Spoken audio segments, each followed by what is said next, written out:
Hello, welcome to Do-It-Yourself channel. Today I will show you how to disable assistant menu shortcut in our Samsung Galaxy Z Fold5.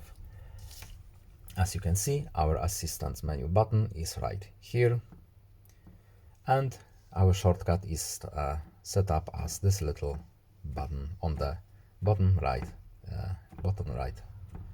corner. How to disable the shortcut, how to turn it off. We have to go to settings first. Then we are looking for accessibility options, and here we have interaction and dexterity. Our assistant menu is here. We can turn it off here, but to disable the shortcut we have to enter this little menu, and here it is. We can of course change how this shortcut is set up, but to turn it off we simply uncheck this box, and that's all.